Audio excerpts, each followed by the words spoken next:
You're still here? You reek of old age, go home already. This harsh outburst came from our oldest son's wife at their housewarming party. My husband and I, who had come to celebrate our son's new home, were shocked by her audacity. Our son got up from his seat. He must have been trying to calm his wife down. But beside me, my husband muttered quietly, "Shall we bring this house down?" At his words, our daughter-in-law's arrogant smile turned into a surprised gasp. Little did she know at the time that it wasn't just the house that was at stake, but her entire life as well. My name is Jacqueline Green. I'm 64 years old. I married my husband, Sam, and moved into his family home where we lived a contented life. We were blessed with 2 sons, Robert and Ted. Both of them have grown up to have families of their own and are doing well. As for Sam and me, all we want is to live out our remaining years in peace and happiness. However, there's one little thing that bothers us. It's our oldest son's wife, Alice. From the moment I first met her, I didn't have a good impression. Alice was 24 when she first came over to introduce herself before marrying our son. Although she greeted us at the door with a hello, there was no smile on her face. "Let me see, you're Alice, right?" As she hadn't introduced herself, I asked my son just to be sure. At my question, Alice scowled. "What? Does Robert have other women?" Both Robert and I were taken aback. "What are you talking about? Of course not." Robert hastily reassured her. "Well, then why did you need to confirm my name?" But Alice started to argue right there on the doorstep. "I'm sorry, I shouldn't have said that." I nervously tried to calm the situation. Even though she was young, I couldn't help but think she lacked common sense, but hoped that time in marriage would improve things. That's what I thought at the time. Both families met, and everything proceeded smoothly. Alice's parents seemed like very nice people. They run a small electrical shop together, and they gave off a good vibe. I thought positively that Alice's initial behavior was perhaps due to her love for Robert. After their wedding, the couple moved to an apartment nearby. A few years later, our younger son, Ted, also decided to get married. It was a bit of a shotgun wedding. At the time, Ted was still in college, and his bride-to-be, Megan, was 20 and working at home after finishing high school. Honestly, we were worried. We had no idea what kind of girl was going to come into our lives, but when we first met Megan, she came with a gift and introduced herself politely at the door. I was surprised. Although we had thought that Alice's behavior was due to her youth, Megan, who was even younger, was very polite and respectful. There were some concerns about how their relationship began, but Megan seemed like a wonderful and kind girl. In the time leading up to their wedding, Megan visited us many times. She always offered to help out around the house. Of course, we couldn't let her do that, but we were incredibly touched by her thoughtfulness. The second son's wife's family owned a small construction company. The second son, who was still in college, decided to drop out and start working there. And then, a beautiful baby girl was born to the couple. When the baby turned 6 months old, they decided to hold a belated wedding ceremony. Of course, the eldest son and his wife attended the ceremony. However, the eldest son's wife looked sullen the whole time. Despite being a part of the family, she was constantly on her phone, never leaving her seat. Both my husband and I wanted to talk to her, but we could tell she gave off a vibe that said, "Don't talk to me." The wedding ceremony went smoothly, but the problem arose after that. Since they have a small baby, they decided not to have an after party. So we suggested, why not have a small after party at our house? The second son and his wife were thrilled. We prepared snacks and appetizers, and the eldest son and his wife joined us at our house. However, a commotion ensued there. "That was a lovely wedding. Megan looked beautiful," said the eldest son. Of course, those kind words made the atmosphere pleasant. But it was the eldest son's wife who completely shattered the calm atmosphere. "What are you saying? Who are you calling beautiful? Are you cheating on me?" She angrily confronted her husband. Everyone was stunned by her overreaction. But I quickly snapped out of it and tried to calm her down, saying, "Alice, calm down. Robert didn't mean it that way." But it seems like that was a mistake. Now I became the target of her anger. Alice glared at me and shouted, "How did you raise him to be such a cheater? Isn't it your fault for raising him this way?" And then she lunged at me. "Alice, calm down. Alice, please stop. Enough is enough." The children and my husband stepped in to restrain Alice. I immediately told Megan to take the baby somewhere safe and asked her to leave the room. Looking at Alice, who was panting heavily from her outburst, I was sure. Alice must dislike all of us, no, everyone involved with Robert. She sees only Robert, for better or worse. We decided it would be better for Robert's sake to distance ourselves from them. And so we have kept a minimal relationship with them up to now. After the incident, I told Robert, "Don't you think it might be better to divorce?" To which he replied, "I've thought about that too." But when I mentioned it, Alice apologized in tears. After receiving words of apology from her, both my husband and I decided to leave the matter to the two of them. Despite the ups and downs, our eldest son and his wife celebrated their 15th wedding anniversary. Since they didn't have children, we didn't have many opportunities to meet with our eldest son and his wife, but we figured it was better to go on without any confrontations causing issues. Both my husband and I thought the same. Then one day, our eldest son contacted us. He said that he had decided to start his own business, focusing on the development of a game he had been working on as a hobby. In other words, our eldest son was going to be the CEO. He said he didn't need a large office to develop his app game, but he would hire a few employees and each of them would work from home. Because there would occasionally be a need for meetings, he told us he was planning to build a new house with a small meeting room and his own workspace. My husband and I were very happy to hear that our eldest son was turning his hobby into his career and looking towards the future. And a few months later, a mansion was completed. We were invited to the housewarming party along with our second son's family. It had been several years since we last met our eldest son's wife. But she was already a fine adult. I thought there wouldn't be any problems like before. Thinking that, we brought our congratulations and visited our eldest son's home. "Hello, excuse us." When I rang the bell, my eldest son came out to greet us. When he said that, we were guided inside the house. The eldest son who greeted us said, "This is the conference room. This is the workspace. And this is the living area. It's properly locked." And led us to the living room while showing us around the house. "Oh, it's lovely." I looked around the room. Following behind me were my husband and the family of our second son, both of whom were following me with a smile. A meal was prepared in the living room. However, I didn't see my eldest son's wife. "Where is Alice?" I asked my eldest son. But he didn't want to talk about her. In the end, we started eating without her, and my husband and second son each gave their housewarming gifts to our eldest son. "You didn't have to do all this." My eldest son was grateful, but he accepted with thanks, saying it was a celebration. The second son's family had one more child since then, and the older child was already in elementary school. The younger child was still 2 years old. Both of them were excited about the new house. That's when it happened. There was a noise upstairs, followed by the sound of footsteps and the sound of someone coming down the stairs. "What? Alice was here?" I called out to my eldest son, but he didn't answer. Then, when she entered the living room, she frowned when she saw us. "Alice, hello, it's been a while." I called out to her like that. But she was still looking sullen as usual. And then she said to us, "You're still here? You reek of old age, go home already." Alice's harsh words froze the warm atmosphere in the room. "Hey, Alice. How can you say such a thing?" Robert chastised his wife Alice. But it was clear Alice had no intention of taking his reprimand to heart. "Well, it's the truth, isn't it? Our brand new house is getting tarnished because of them. I told you not to invite them over. And what, are you some big shot CEO now? Hanging around with some old codger who keeps working past retirement, and people who are so average they had a shotgun wedding after dropping out of college. We live in completely different worlds." I was speechless, and so was my second son's family.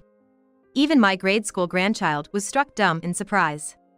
I had made various excuses, attributing her behavior to her youth or excessive affection for my eldest son, but that was my mistake. Something essential to her humanity is missing. She lacks warmth and kindness towards others.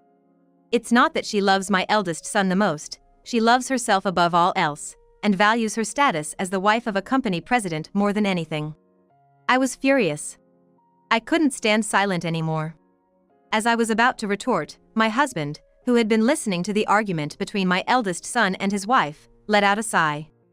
My husband, usually calm and gentle, said, "Maybe we should just tear this house down." At my husband's words, my eldest son, second son's family, and I involuntarily looked at him. Nobody could believe that such words had come out of my husband's mouth. In the midst of this, only my eldest son's wife let out a surprised gasp. "What? Do you even understand what you're saying?" Alice, my eldest son's wife, said, "Of course I do. A house designed by me and built by Ted might be better off not existing," my husband replied. "What?" Alice was stunned at my husband's words. "I'm sure you, as the president's wife, wouldn't be satisfied with such a house designed by an old man and built by someone beneath ordinary. Our worlds are different. You should just move out." My husband's calm tone was ironically scary. Knowing this, none of us could interrupt the conversation between my husband and Alice. "What do you mean?" Alice started to tremble at his words. And she glared at my eldest son.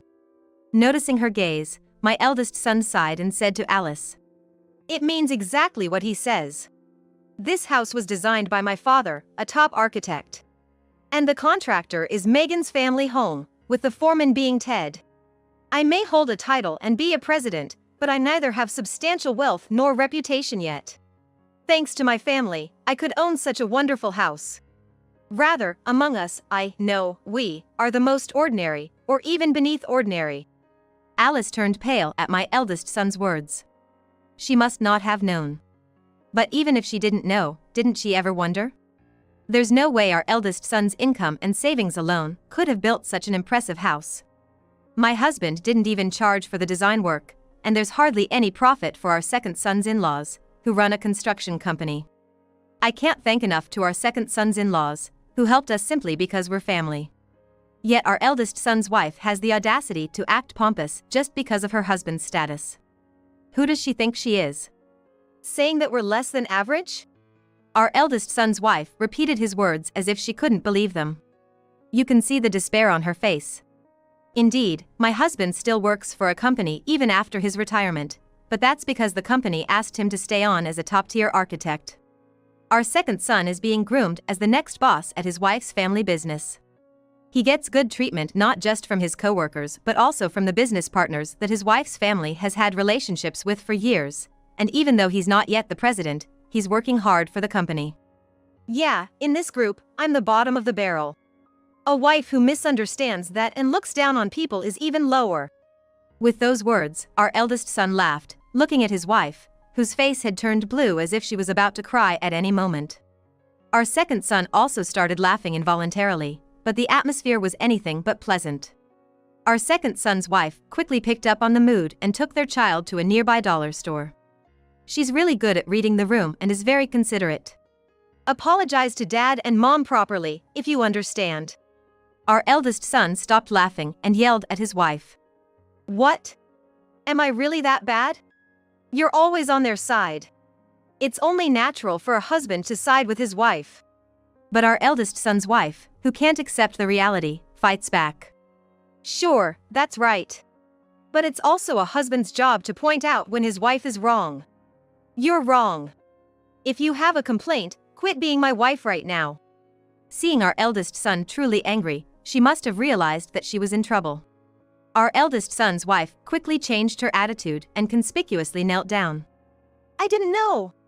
You never told me." She's acting like a tragic heroine. And then, as if intoxicated by her own performance, she turned to my husband and me and began to apologize. "I'm really sorry for the rude things I've said." We watched our eldest son's wife's act with a blank expression, not even feeling a shred of sympathy. Her overly dramatic apology didn't touch our hearts at all, and it's too late to apologize anyway. We had no intention of accepting her superficial apology, just like last time. Seeing his wife in this state, our eldest son asked me, "Dad, Mom, what do you think? Am I terrible? Am I doing something wrong?" My husband looked at me.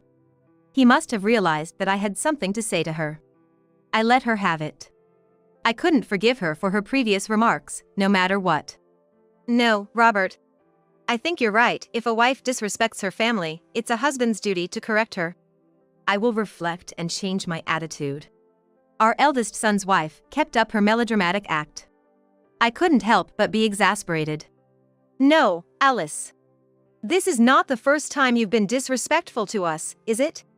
Haven't you been told this every time by Robert? No, Robert must have pointed out your words every time, right? What about that? At my words, our eldest son's wife bit her lip, turning pale. I told her, I don't need someone who belittles my husband and son in the Green family. It would be better for both of us to cut ties. Jacqueline! A desperate voice from our eldest son's wife. In our 15 years of marriage.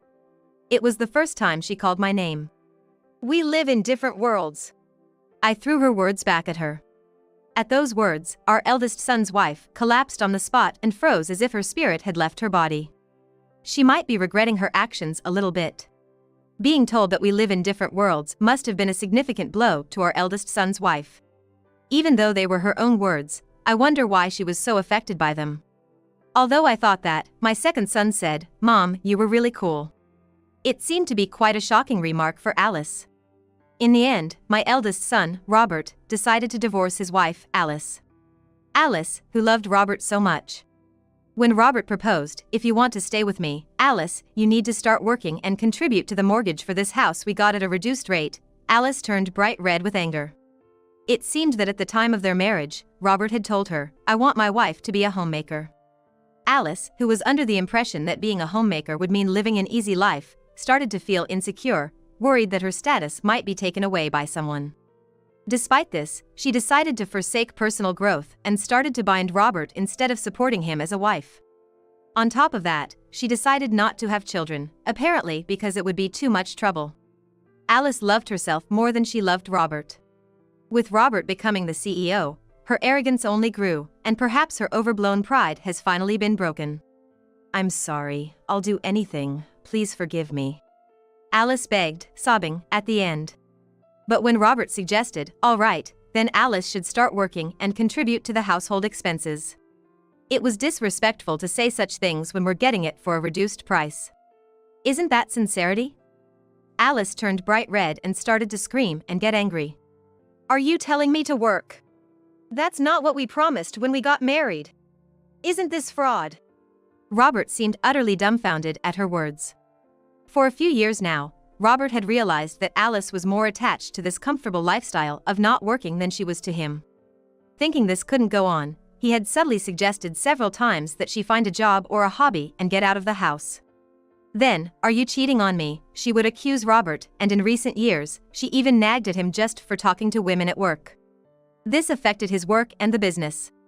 If he mentioned family matters, it would sour her mood, and of course, he wasn't even talking about home. Their conversation itself had decreased. Robert regretted his lack of judgment and allowing her to have her way for 15 years, but he could only think that it was good that he had realized this now. Life still has a long way to go. Robert can start over as many times as he wants. Alice, who was kicked out by Robert, reluctantly returned to her parents' home. Her parents, taken by surprise, contacted Robert. That's when they first learned about the situation. Alice's parents, being sensible people, didn't excuse their daughter's actions. Knowing the insult to us, Alice's parents brought her and a box of sweets to apologize. Now, apologize. Alice's parents scolded her in front of us. No, it's okay, an apology won't undo the divorce. My husband said. Upon hearing that, Alice's parents said, Of course. We couldn't ask such a wonderful family to accept a daughter who has been so rude. We'll re-educate her properly. We're sorry for the trouble we've caused. We really had no idea, we're truly sorry. Alice watched her parents in a bad mood. Alice's parents, furious at her attitude, forced her to apologize. It was like a grade schooler's apology. But unlike a grade schooler, forcing mature parents to apologize for their grown-up daughter's actions was pitiful. Really, it's okay, I said, feeling sorry for Alice's parents. Afterwards, Alice refused to return to her parents' home and was forcibly made to rent an apartment nearby. She started working to pay her own rent. Apparently, our second son's wife, Megan, spotted her working at the supermarket. She was being scolded by a student part-timer. Being scolded by a part-timer younger than herself must be a good lesson for her. Her parents are watching over her life, making sure she doesn't cause trouble for others in the future. Compared to before, her life must feel quite constricted, but even being able to live like this is fortunate. Alice, who until now had only scorned others without realizing her own happiness. She will need some harsh realities and difficulties until she can appreciate her current situation. Afterwards, my husband and I, free from worry, are living a peaceful retirement. We are a little worried about Robert being single, but his brother Sam's family is nearby. They are brothers who truly respect each other. I am confident they will support each other when necessary. Robert's company also seems to be doing well. He is steadily increasing the number of employees and continuing to grow his business. Seeing Robert now, free to pursue his passion, he seems more lively and vibrant compared to before. Without having to walk on eggshells around anyone, we are now able to communicate freely with our children, and they even take us on a vacation once a year. I am constantly grateful for such a luxurious everyday life. By recognizing the small happiness in everyday life, I feel that life itself has been a joy. Both my husband and I are leading our lives in such a way that, when it's time for us to depart, we can truly say we've had a happy life.